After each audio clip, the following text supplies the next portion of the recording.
Thank you, ladies and gentlemen, for joining FreightWaves 201 Sonar Training. We are at 3:30, so we're going to go ahead and get started. Today, my name is Donnie Gilbert. I have been in the freight brokerage business for around about 15 years.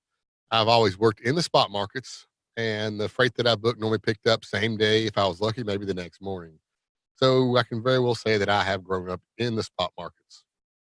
Today, we're going to be discussing a lot of indices that I would have used in this type of environment. We're going to be looking at outbound tender volumes, inbound tender volumes, the Headhaul Index, which measures capacity, and the Outbound Tender Rejection Index, along with the Inbound Tender Rejection Index. And those can be broken down into both dry van and reefer. We also go one step further and we can break those down by different types of lane lengths. We have short haul loads, we have city haul loads, we have mid haul type loads, we have tweener haul loads and long haul loads that we break these tender rejection rates down into. We'll look at tender lead times as well as the average driver wait times. So we can view all these in different types of settings. We can look at them in US maps, charts, and we have different types of maps like tree maps and gauges and such. And today we'll be looking at mainly at the tree map function. First of all, I'm going to start out and we're going to go and look at our knowledge center. Our knowledge center here is where you can look up certain different types of questions. But if you select, go back here and slow it down a little bit, select the question mark here with a circle around it, and then drop down and choose knowledge center. It'll bring you to this page. And right here in the middle, we're looking at indices by category. These are all the indices that we use in our Sonar applications. You scroll down here, you'll see different types of air cargo, demographics, detention, energy prices and volumes, environmental, fleet counts, logistics managers indexes, some macroeconomic indicators that you can all look at. And you can click on these different types of indices and read up and really learn about what they are and how to use them in our maps and our charts. We're going to start off here in the market volumes insight. We'll be mainly in market volumes insight. And if you scroll down a little bit, the trucking supply and demand. These will be the two areas that we're working in today.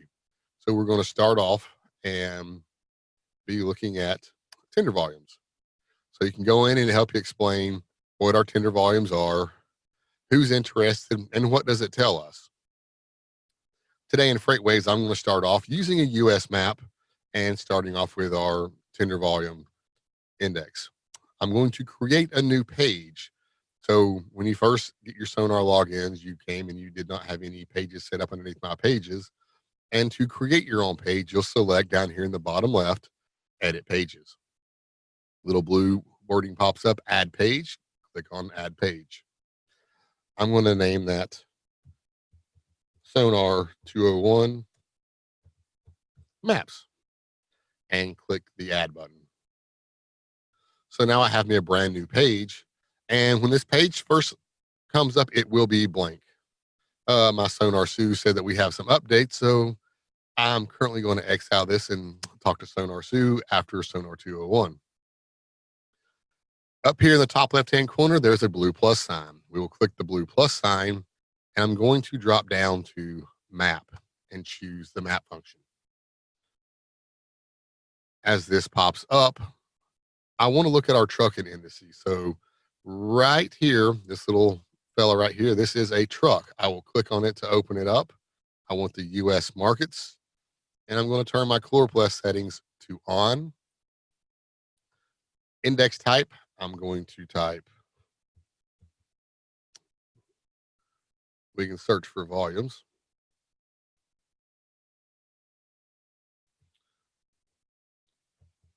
Let's do outbound tender. Outbound tender volume index. We'll click our outbound tender volume index, and this little blue arrow right here will open it back up. Here we are looking at our outbound tender volume index on a US map that shows all 135 markets that we show. This index was created on March 1st of 2018. And basically what March 1st was it's kind of a medium-sized market. It wasn't a very strong market, wasn't a very weak market. So on March 1st, they set it at 10,000, and we use just an index to set it 10,000, and that's how we started off. And we divided this up by the market shares. So whatever percentage the market was, we divided that out to the 10,000, and we created the 135 different markets. So on this date, if you took all of our little bitty markets, and if you hover over market, you'll see 314 for Ontario. If you added up all these indexes for the markets, they would have added up to 10,000. And today, whatever they all add up to is what our national index is today. So basically, what we're looking at here is we're looking at all the volumes of each of the individual markets across the US. The lighter shades markets, let's go ahead and turn my legend on here. The lighter shades markets are pretty much 0 to 102 index points, and they work their ways up as the blue shade darker, the higher volumes that you have. So here you can really see the big markets, which you have the Los Angeles, Southern California markets. Up here in the Midwest, you have Juliet and Chicago, Harrisburg, PA here in the north, Atlanta here in the southeast, and Dallas here in the southwest. This map really explains where the volumes are in the country by just looking at it from the shades of the blue. It's a real good 30,000 foot elevation, a map that you would use when you first come in the morning to get a quick update on what's going on. You can hover over each of the markets, and then, of course, it'll give you what is going on, the index for those markets. If you want, you can actually click on the markets, and it will give you every indice that we have. You can scroll down through and see every indice that we publish for these markets. So basically, this is what this does. This lets you know where the carriers probably would want to send their trucks because that has the higher volumes. It gives you a higher probability of being able to get your next load out, knowing that there's higher volumes in those markets. Or it lets you know which markets have the lower volumes, which you might struggle with. We also have this index in inbound tender volumes. We can change out our chart here.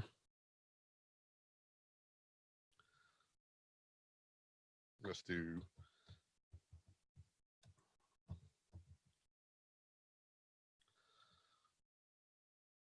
inbound tender. Scroll down here looking for volumes.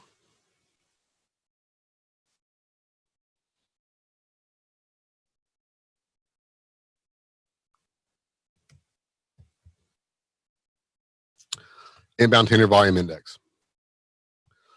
This lets us know on the US map application where the freight is going to. So on the outbound, we showed where the freight was coming out of. Using our inbound map, we see where the freight is actually going to. So again, it's a quick 30,000 foot elevation, letting us know that you see that a lot of loads are headed to the Atlanta area, some here into Florida, and of course the Northeast has a lot of freight coming inbound. Next, we're going to build a chart. And to build a chart, first here, I'm going to start another new page. I'm going to put SONAR 201 chart.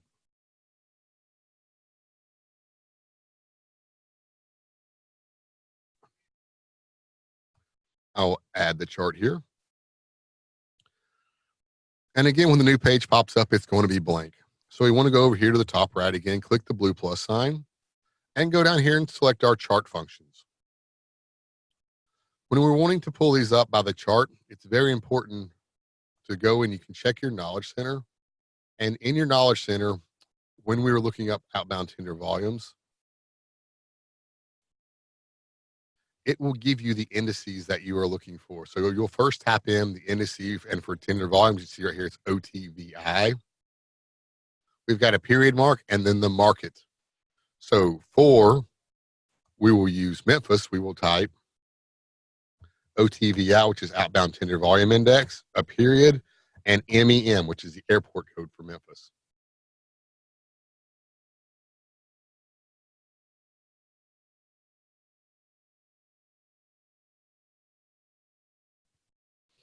Bring up the tender volumes here for Memphis. We get a great chart of what's going on with the outbound tender volumes from the Memphis market. Here we see right here before the Labor Day holiday, the market kind of picking up for both the end of the month and the Labor Day holiday. We see market volumes drop throughout the holiday and a little bit for the few days after the holiday. And here, starting this week, we see volumes starting to rebound and pick back up. So this is a great view to pull up your markets to see the changes and the trends with what's going on in a market. We saw from the maps that Memphis would have been 168 index points. But here, looking at the charts, we see that not only is the 168 index points, the market is trending in an upward growth. So we know the market's growing, and that's in terms from a broker or carrier. It's a whole lot better to know if it's growing or is it actually declining. And this can have a lot of effect on what's going on with our capacity. You can also compare and even bring up the inbound ITVI for inbound tender volume index. And again, we use Memphis. If we look at our inbound, we see that our inbound is a whole lot less, 91.72 volume index points. So you see here just after the holiday, it has picked up as well, but not near as much as our outbound tender volumes have picked up. Looking at these two, we see here on the map as we look at it, on the right-hand side, these numbers right here where you see the 168 and the 91, these are our index points. We use a chart that has both the index points. It can be a double axis if we change it to a dual purpose use. So these will be the indices that we're recording up here. The main indice is on the right. And if you're comparing, it can be on the left-hand axis if you use a dual axis. Down here on the bottom, these were our dates. And this is where I was showing you as the market dropped down here, here's September 1st. And we see, knowing that's the Labor Day holiday, we see market volumes drop down. And here we see the 9th, and we show up to the 10th.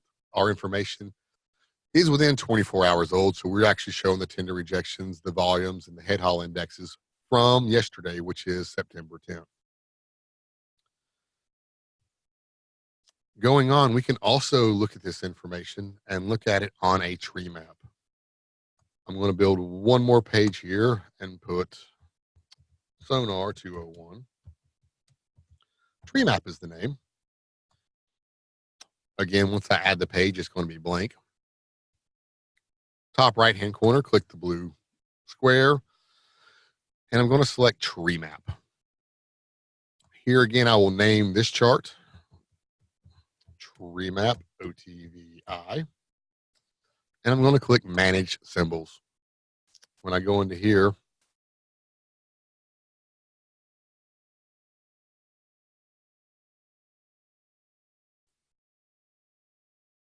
I'm looking for market volumes right here. I'll click and open up market volumes.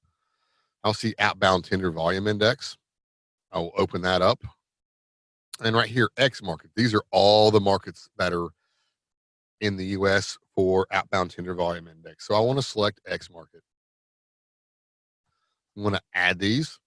You'll see them pop up over here on the right-hand side, and then I will click done. Once these populate right here, I will scroll down and click save. Now this has populated a tree map, what we call it. I'm going to click this little arrow here in the top left to make it a little bit wider. And the way this works is in the top left-hand corner up here, these are our largest markets. You see the name, Ontario, California. And this is the percent change since this information was updated last.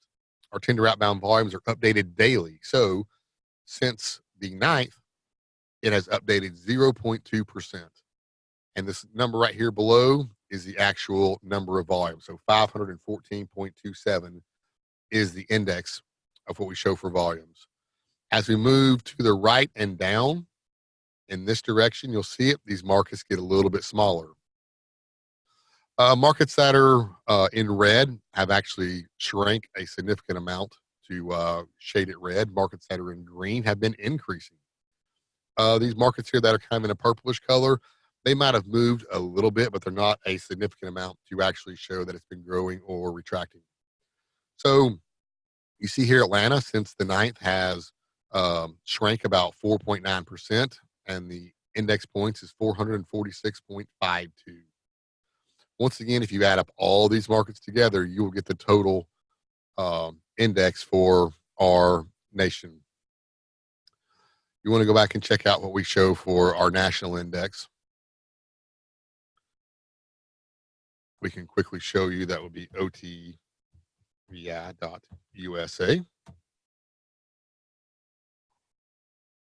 I missed OTVI.USA. And here, as of this morning, our national index was 10,876. So, once again, if you took all these markets right here on our tree map or in the US map and added them up, they would all add up to 10,876. As we go across the map and down, you see these boxes getting smaller. These are the smallest markets in the US, as opposed here to the top left, that is our largest markets in the US. So, quick overview. We can see outbound tender volumes and inbound tender volumes. We can look at these in either a US map to kind of give us about a 30,000 elevation view of them to kind of quickly catch up and know what's going on. We can break these markets down and look at them on a chart. It helps us with the changes and the trends in the market. Are inbound volumes growing or are they decreasing? Are outbound volumes growing or decreasing? It's very important to know what's going on with inbound and outbound volumes because that's going to lead us into our next section, which is our Headhaul Index. Our Headhaul Index is what we actually use to measure capacity. We're going to start over here again, and we're going to go back to a US map. The Headhaul Index, we take our outbound tender volumes and we subtract the inbound tender volumes. And that is our Headhaul Index. Going to our US map, we can click right here and search Headhaul and Headhaul Index. The Headhaul Index, if you look at your legend down here, it has both red and blue. And that's because if you have more outbound tender volumes than inbound, that's going to give you a positive number. And that means you have your capacity is tightening the darker blue that you get. If you have a negative number, that means you have more inbound trucks than outbound loads. So when you take the outbound minus the inbound and get a negative number, we give that a shade of red. And that's going to show you a market that the head haul capacity is actually very weak. You have a lot more trucks than you do loads, as opposed to the blue, you have a lot more loads than the trucks. And that's going to have a real significant effect on the rates that you're able to charge your customers. As we look across, we can first point out Miami. Miami is a very dark red. Everybody knows Miami has a lot more trucks than they do loads. It's consistently for 11 and a half months out of the year, a backhaul market. Phoenix, Arizona, right here outside of Southern California. Phoenix is shaded a dark red. It looks like it's a negative 100, which means it's a huge backhaul market. As opposed to California here in the Ontario market, it's a positive 104. Whenever you're looking at the head haul index map, it's very wise to always look at the markets that surround the market you're investigating. So when I'm looking here at the Southern California market, we see LAX and Ontario. You see to the southeast, you got Phoenix, that's a red. Above it, you have the Las Vegas market that's in red. To the northwest, you have it. It's actually it's shaded white, but above that, you have Fresno that's also in the red. So you have these markets that are balanced, and you have these markets that are backhaul markets. Since Southern California has a lot of the freight, and you see there's a lot more outbound loads and inbound loads, you need to understand that trucks will move to these markets. So as we measure outbound versus inbound, we do not measure when a driver deadheads into that market. So when you're looking at these, always check the surrounding markets, and this will kind of help you understand, with Phoenix being a very, very large backhaul market, that there will be truck drivers that deliver into the Phoenix market and probably run empty over to the Southern Cal markets to find loads, since that's where the freight actually is. When you see markets that are surrounded by blue, that means there's freight in those markets for all the drivers, and the market you're looking at may be very tight on capacity, and it's not going to receive help from drivers deadheading in from the outbound markets. Looking at charts here, we can also view our head haul index on a chart. I'm going to use, again, Memphis as an example.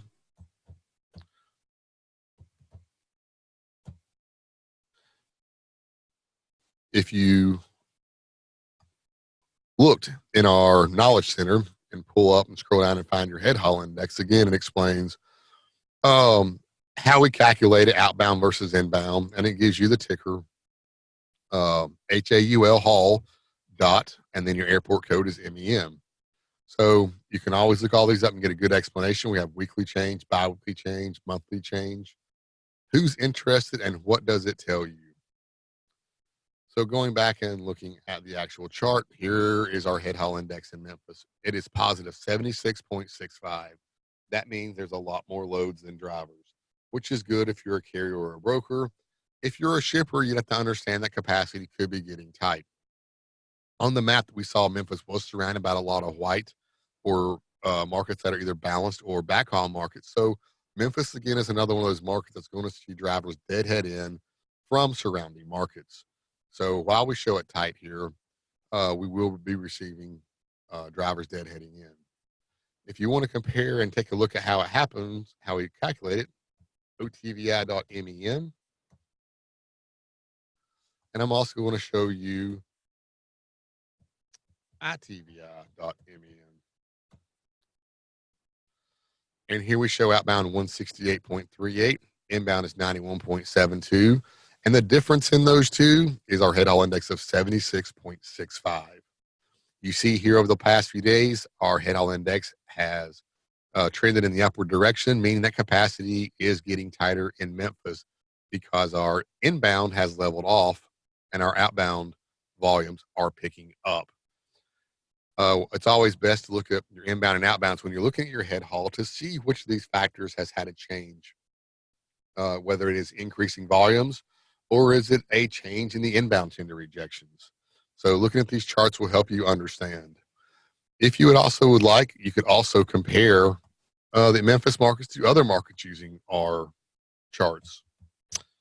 Haul dot, let's use the Atlanta market, ATL. Here we bring up Atlanta and it's negative 22.36. There's a lot of capacity in the Atlanta market. And here, as we see in the last few days, that Memphis is trending up. Atlanta has trended downward. And here on the left y-axis, we see the index points for Atlanta and it's negative 22.36. So a lot of capacity in Atlanta and it's trending in a downward direction. Tightening capacity in Memphis, trending in an upward direction. Again, you can also bring our Headhaul indexes up on tree maps. I would encourage you to go through and in the same manner, build some tree maps, look at the scrolling tickers, and even some market tables or the gauge charts, going through here and build these and see which one works best for you. I prefer the tree maps, but what I prefer is not always what everybody else prefers. Going on, we're going to look at outbound tender rejection rates. Outbound tender rejection rates are very, very important because they really correlate very closely to what's going on in the spot market. When you see our outbound tender rejection rates trend up or trend down, this lets you know what's going on in the spot market for that market. I want to go back and take a look at this in my knowledge center and ask that everybody at least go through, go down to the supply and demand section, trucking supply and demand section, and read through this article. This is a very good, very important article. If there was one indice that I had to use, if they chose and said I could only have one of these, this is the indice that I would use to help me with pricing on, especially on loads on the spot market. Outbound tender rejection rates it measures the willingness of carriers to run loads out of a market for outbound, or if you're looking at inbound tender rejection rate, it measures the willingness of a carrier to run loads into that market. And the way that we measure this is we take electronic tenders, and carriers at all times will accept or decline the loads that are tendered to them from their customers. And we measure the rejection rate. And let's say you had 100 loads tendered and you had 7 loads rejected, then we're going to have a 7% tender rejection rate. 7 loads rejected out of 100 that are actually tendered through. Why would somebody reject an electronic load tender from one of their customers? And the number one reason is is because they have other choices out there, other options that pay better out of that market. So when the spot market starts to increase and spot market rates go above contracted rates, you'll have carriers declining the loads that they're set up with contracted, which are not binding contracts in the first place. And they'll take their truck to the spot market and pick up those loads and run a different load at a higher paying rate. We're going to go back and we're going to start here in SONAR. And I'm going to start again with a map to look at these tender rejection rates. As I bring my map up here, I'm going to go down to our Calora settings, and I'm going to put outbound tender. I'm going to look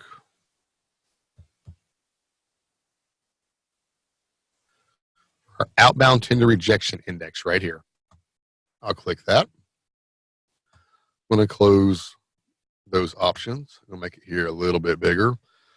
And once again, looking at a legend, 0 to 6.67% are shaded in white. And as tender rejection rates increase, the darker the shades of blue. So looking at this map, we can see where the markets are weak and where the markets are strong. Looking up here at the very top in the very north in North Dakota, you'll see a really dark shade of blue. These loads in these areas you'll frequently see a dark shade of blue with high tender rejection rates because the volumes out of those markets are very, very, very small. So when we have one or two loads that are rejected with a small amount of volumes, it comes out as a larger percent versus Southern California. That's one of the largest markets in the U.S. When you get a few loads rejected out of there, it's a very small tender rejection rate. So tender rejection rates correlate with the spot market. Let's kind of look and see how that works. I'm going to jump back over to a chart right quick. And I'm going to type in otri.usa. This is the average tender rejection rate for all of the markets in the U.S. and all trailer types, dry van, reefer, and flatbed. I want to compare this to the average DAT rate on a national level. So here I'm going to the DAT long haul average rate. And I want to back it out to about 1 year. Scroll back here just a little bit. Here we start out here, we see the spring and the summer of 2018. And that was a great year for the produce season. You see here in the green, this is the average DAT rate. You see it jumping up. And here in the mountainous blue, these are our tender rejection rates. Bear with me just 1 second. I'm going to make this a little bit bigger so that we can all see it a little bit better by changing the large fonts. Here we go. So here are our DAT average rates, and here are the tender rejection rates. As the DAT average rates go down, you see our tender rejection rates start going down. As they peak up a little bit, you see tender rejection rates peak up. Now, there is a little bit of a gap in there, but understand that we're comparing a percentage to a dollar value. What's important to see are the trends. When the average rates are going up, our tender rejection rates are going up. When our average rates are going down, the tender rejection rates are going down. One more thing I want to point out is when you're using a rating tool, the rating tools are normally about 7 to 10 days behind the actual spot markets. And there's a good reason for this. When they're getting these rates, they're getting the average rate of loads that are ran. So they've already delivered. You book a load, it picks up in a day or two, it runs, it delivers. You got to send the paperwork in. The company has to collect the data, then they finally send it off for these other agencies to compute this data of what the average rate was. It takes about 7 to 10 days to get this information. Since we're not measuring an actual rate and we're just measuring a tender rejection from the day before, you can see here on the 10th that we're at 4.68% on a tender rejection rate. But our rating tool is back here on the 4th. And this time in between here from the 4th to the 10th, there's a lot that can happen in those, I say it can be as much as 7 to 10 days behind. And there's a lot that can happen in there. You can have here a few days later, the rates went down. They leveled out and they started pushing back up. And this is where you can really figure out what is going on between your rating tool and where the actual spot market is on a daily basis. Going back to our maps to see how this works out. Here's a very quick, again, 30,000 foot elevation view. This is a map that I look at first thing in the morning when I first come in to kind of catch me up and let me know what is going on. OTRI is all trailer types. You see right here through the middle, you got some shades of blue. And here El Paso is a little bit shaded blue. Stronger markets down here in Louisiana. The Northeast and the Southeast right now are they're white, so they're showing kind of between 0 and 6.67% tender rejection rates. And again on the West Coast as well. And we've all seen this type of activity. We know the West Coast has been very low on the rates. We know the Northeast has been extremely low on their rates, and the Southeast has had its struggles as well. We can actually break this down into dry van and reefer. So when I go back here and want to search, I'll scroll down to my chloroplast settings and I'm going to type in dry van.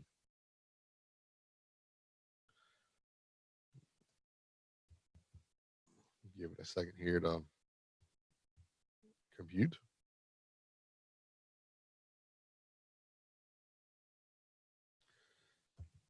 Dry van tender.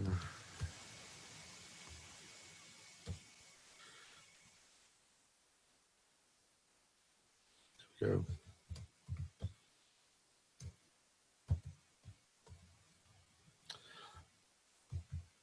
Just van.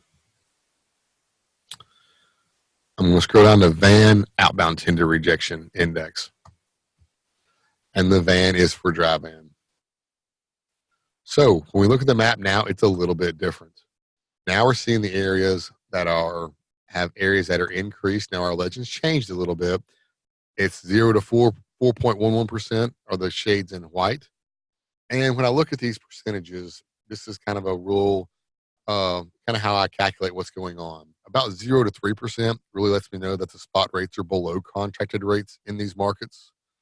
About 3 to 7%, that's where your contracted rates and your spot rates are, maybe the spot rates right below, right at, or maybe just above your contracted rates, depending on how you bid those in the waterfall process. And when you get 7% and above, that's kind of telling us that spot rates have climbed above contracted rates. And when it gets above 10%, that's kind of when I start to get a little bit excited. So you can kind of scroll through these and hover over different markets and realize Boston, Massachusetts here has a 2.99 tender rejection rate. You're kind of looking at a market that your spot market is below your contracted rates. So if you have contracted rates out of the Boston market, it's probably best that you accept those. Or you could actually probably accept those as a broker, flip them over to the spot market, and push your carry rates down to where you can still be a little bit profitable and move those loads. Out here on the West Coast, we see that's the Fresno at 1.31%. That's a very, very low rate at 1.31% on tender rejection rates. That again shows a spot market well below the contracted rates. And in a case like this, you might have shippers actually taking their loads off of contracted carriers, pushing those loads to the spot market to take advantage of carrier rates that are extremely low in this area. And that's what we've seen a lot this year so far in the Southern Cal market. Ontario's 1.46%. So again, you can go through and see where they're getting strong. Here in the Midwest, we see them picking up a little bit. Here's the Cincinnati market, 9.26%. This is something positive that I want to see. It's a market that is above the 7%. So I see the spot market is above contracted rates. And it's getting close to 10%. So I would definitely be interested. The volatility in this market is picking up. I would next want to know and kind of dive in and look at what's going on in this market. So by using that with tender rejection rates, we would go to the charts again. So I would go down here and go to my SONAR chart. And learning from my knowledge center, the index that we use for dry van is VOTRI dot.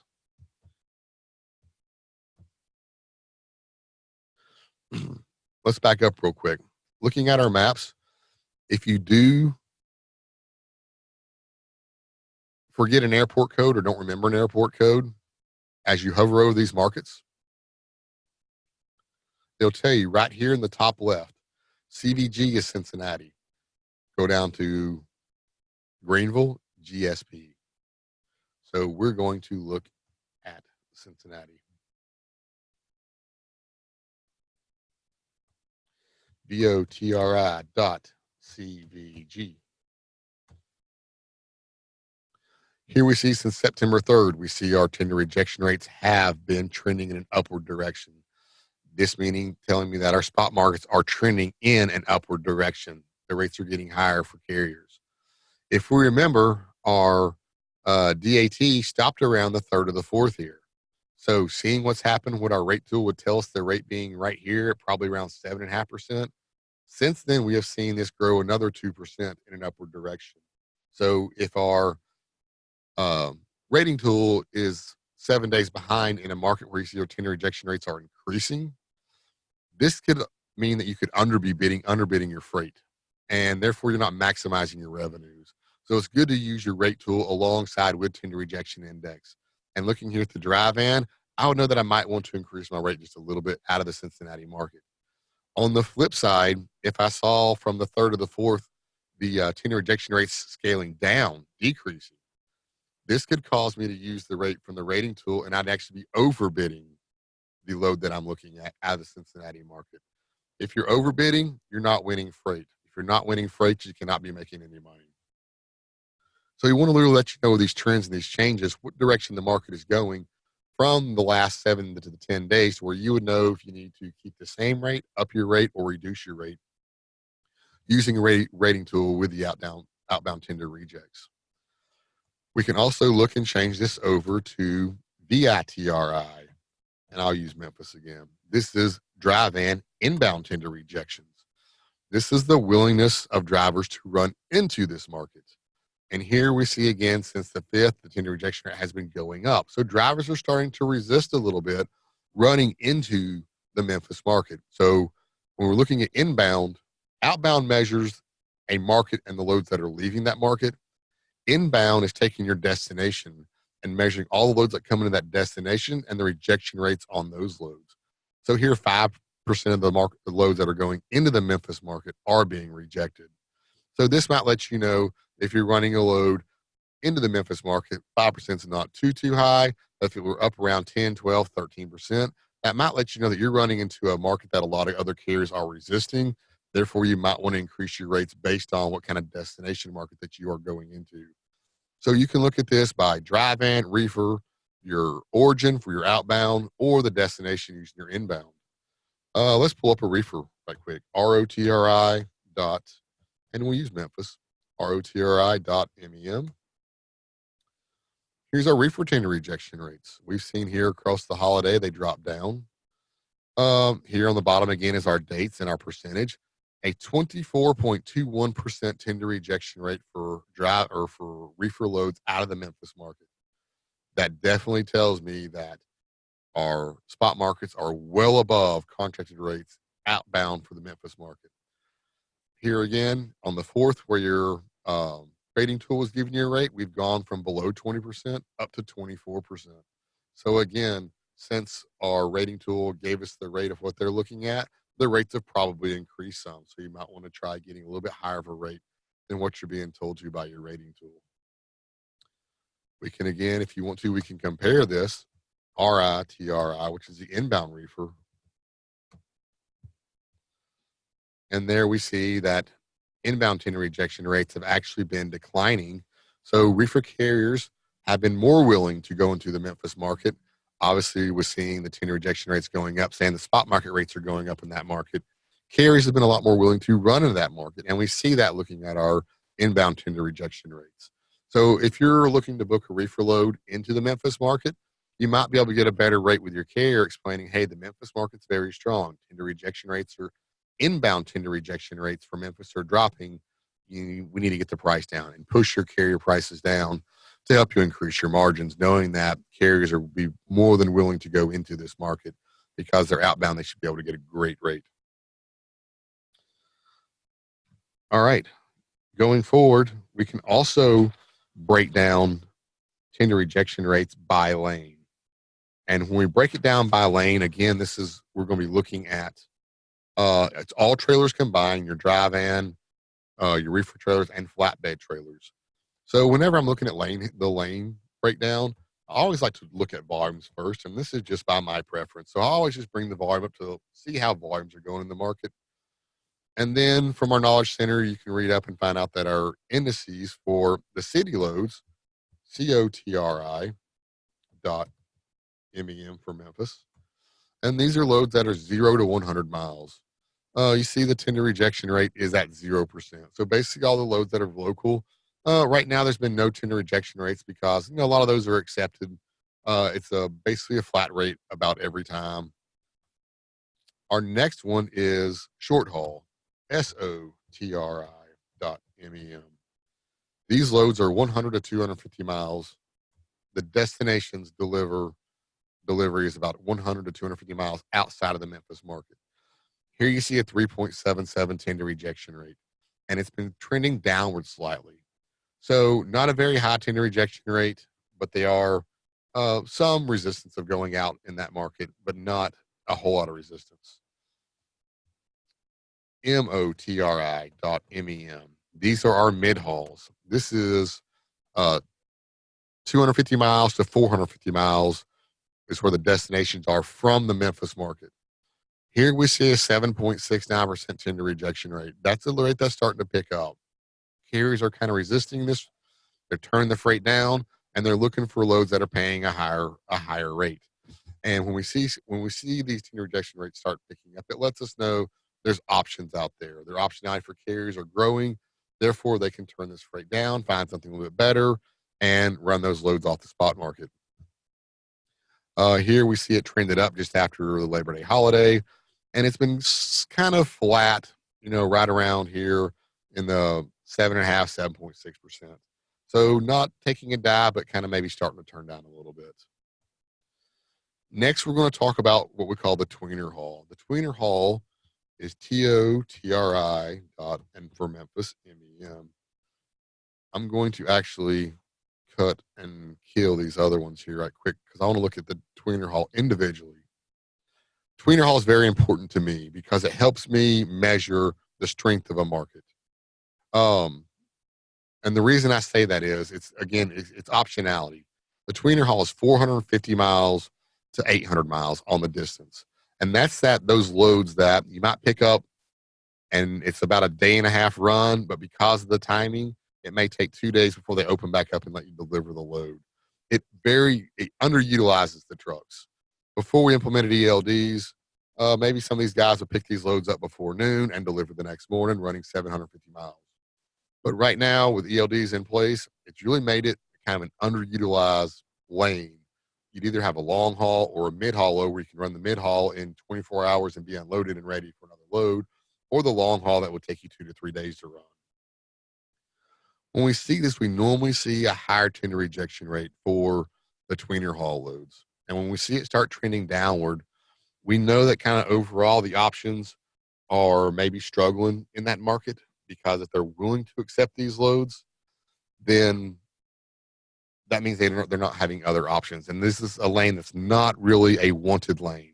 So when you see tender rejection rates jumping up for the tweener haul load, you can say that options are increasing. They have better options. They'll take other loads. I'll compare this to Indianapolis. Indianapolis here you see is trending upward and it has a 7.96% tender rejection rates. With this trending upwards, Indianapolis has been a stronger market for dry vans, and they have other options. They're going to take the mid hauls or the long hauls. Dry vans here in the Memphis market are a little bit weaker, so it has a lot lower tender rejection rate, telling me that their options are limited. That's why I like the tweener haul. It's a good key indicator of what's going on in the market. A high tender rejection rate means the market is strong for carriers, a lot of options. As it goes down, fewer options, a weaker market. Last but not least here, I will get rid of the Indianapolis one. I'm going to compare the long haul, LOTRI, and I'll use Memphis again. Long hauls are 800 miles plus. Everybody wants long haul loads. You'll see frequently that your long haul tender rejection rates are quite low. And that's because it gives the miles to the drivers. It puts them out for 2 or 3 days, makes the dispatchers happy and the drivers happy. And you'll see here it has been trending down to 3.23%. So your loads are going to be long haul loads, kind of right at or below contracted rates, because these are a highly sought after load. Again, we can look at this for the inbound, and I want to go ahead and move on as time is winding down here. I want to look at tender lead times. I'm just going to use a chart for tender lead times. You can look at tender lead times in our knowledge center as well. But tender lead times is the time between when you book the load and the load picks up. So if I book a load, it's 4:15. If I book a load right now here on Wednesday at 4:15 for picking up Friday at 4:15, that's a 2-day tender lead time. And tender lead time, again, is a very important indice for me. I like to also say that it's a key indicator. The reason for being is we've all booked the loads. It's Monday or Tuesday, the load picks up on Friday, and you know it's a tough load, and your manager comes and say, hey, look, work on this load picking up Friday. If we wait till Thursday, we're going to pay a hefty rate. We need to get it booked early and get a better rate. Well, that is your manager telling you to extend your tender lead time. And we do that to try to fight rising carrier rates. So when you see tender lead times increasing, that can tell you that the shippers are seeing higher rates by the carriers, so they're increasing their tender lead times. And when you see tender lead times dropping, that could mean they're pulling them back in because they're seeing lower rates, and they don't need to book them so far out. They'll hold on to them a little bit longer, looking for the best options. On the flip side of that, if you see tender lead times drop way down, let's say below 2 days, 1.75 days, 1.5 days, that can indicate that the spot market is well below the contracted rates.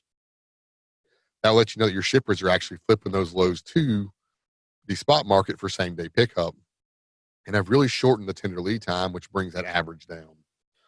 I want to compare it right quick. TLT.USA, the average tender lead time in the U.S. is currently 2.49 days. Looking at Memphis is 2.50 days. So Memphis is right in line with the national average. If I was looking at Memphis and I kind of went through their volumes, I looked at their tender rejection rates, and now I'm looking at their tender lead times. Right now, it doesn't look like there's much activity. It seems like they're holding pretty well steady on the rates they currently have. But if rates were starting to increase, I would see this line start jumping up probably as shippers start increasing their tender lead times. As rates come down, again, the tender lead times start to decrease. So a very good key indicator here. Check your tender rejection rates, but you can also double check what's going on with your tender lead times. Last but not least here, I'm going to look at wait times. Wait times are measuring when a driver arrives to a shipper for loading for their loads. We're trying to measure detention here. I'm going to keep it on a chart here, and our ticker is WAIT, WAIT, and I'll look at Memphis, WAIT.MEM.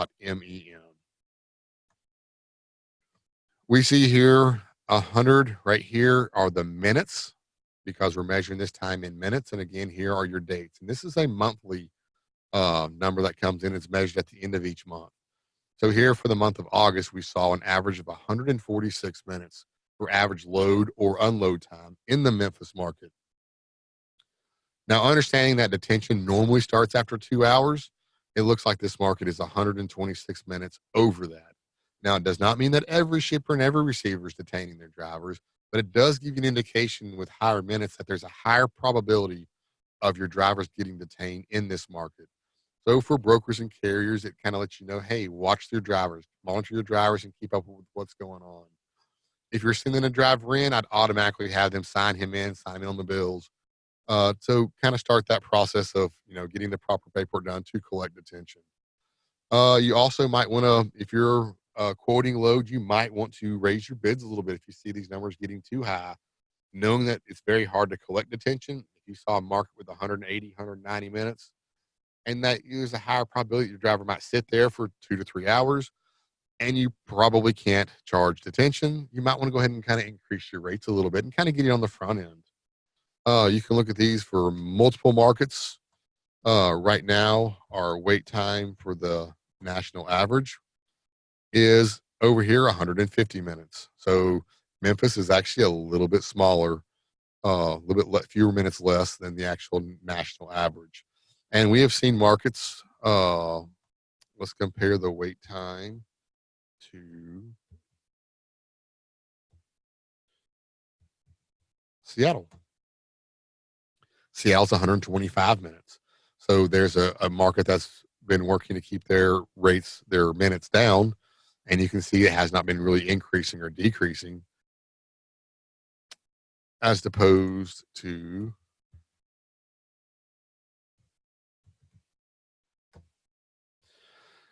GEG, which is Spokane, Washington. Looking at this, we see here over the last few months, their tender rejection rates have actually increased up to 144 minutes. So you see which direction these are trending, and this will help you out in knowing what's going on with detention or driver wait times in each of the markets.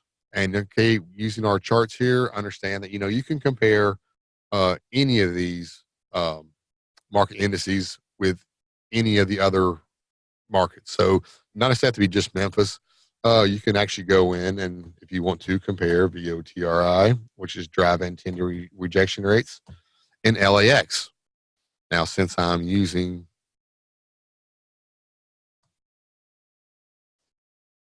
two different indices, making sure that I'm on dual, but you can see how these compare. I've hit too many buttons here. And you can go out to over the last 6 months and you can see the ups and downs where it actually looks like it correlates for some reason. But here, the tender drive and rejection rates in LAX, along with the minute times in Memphis. And Memphis and LAX, the markets are actually very, very similar because they feed off of each other. So we can bring up the outbound tender rejection rates for Memphis. They're here in red, and compare those as well. And you see a few of these bumps headed up or down compare with the Los Angeles and the Memphis. So just kind of trying to show you here when you're using these charts, you can compare anything. One of my favorites here to show everybody is outbound tender rejection rates that we've looked at before. Let's look at truck orders for Class 8 trucks. So now we're looking at the outbound tender rejection rates, and I'm going to go out to about a year. So the purple line is my Class 8 truck orders, and the mountainous here in the blue, those are my tender rejection rates. That correlates to the spot market. Here, if we go back to April and June, we see how the spot market was picking up.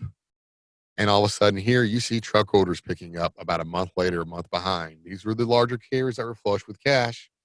They took that cash and they invested it in newer trucks. This is part of where we saw the extra capacity entering the market for 2019. So just a great comparison. When we see spot market rates picking up, we saw Class 8 truck orders pick up. As the spot market went down, we saw the Class 8 truck orders decline as well. Who would have thought Class 8 truck orders correlated very close with tender rejection rates? But this is information that you can look and see using our SONAR program. That's going to wrap it up for today. I appreciate everybody tuning in and listening to us. If you have any questions, feel free to definitely contact us. But today, kind of want to recap. We looked at both outbound tender volumes, inbound volumes, outbound volumes. You can see those on US maps. You can look at them in charts to see the change in trends. That leads into our Headhaul Index. Outbound minus the inbound gives us a Headhaul Index that we use to measure capacity. Capacity controls everything, especially on your rates. So when you see capacity tighten, rates can go up. When you see capacity dropping, rates can go down. But you have to understand what is going around in your surrounding markets. That's a great feature to use our maps for. Stepping into my favorite is the outbound tender rejection rates, breaking that down by all trailer types, dry van trailer types, and reefer trailer types. That gives you a great correlation of what's going on with the spot markets relative to the contracted rates in those markets. You can look at maps. You can look at The charts, I love the charts because you can look at the trends. I want to know, are those rates trending upward? Are they trending downward? What do I need to do with my rating tool? Do I need to go up a little bit, down a little bit, or hold steady? Great tools to use to really help increase your revenues. Looking at tender lead times, it's also a key indicator. See tender lead times jumping up, we might see that the spot markets are jumping up as well, or shippers are seeing higher rates from carriers, or shippers might be seeing lower rates from carriers, and that's going to depend on what's happening with the tender lead times. Are shippers expanding them, or are they bringing those in a little bit closer? Or are they dropping so low that shippers are taking their loads and putting them on the spot market? Wait time, how long is your driver going to sit in the market? Great tool to use as well. Let you know to tell your dispatchers, keep an eye on your drivers. If there's a higher probability of detention, we definitely want you doing the right thing so you can turn around and charge those shippers the proper amounts for detention. Thank you for tuning in today. That's going to conclude our Sonar 201 for this Wednesday.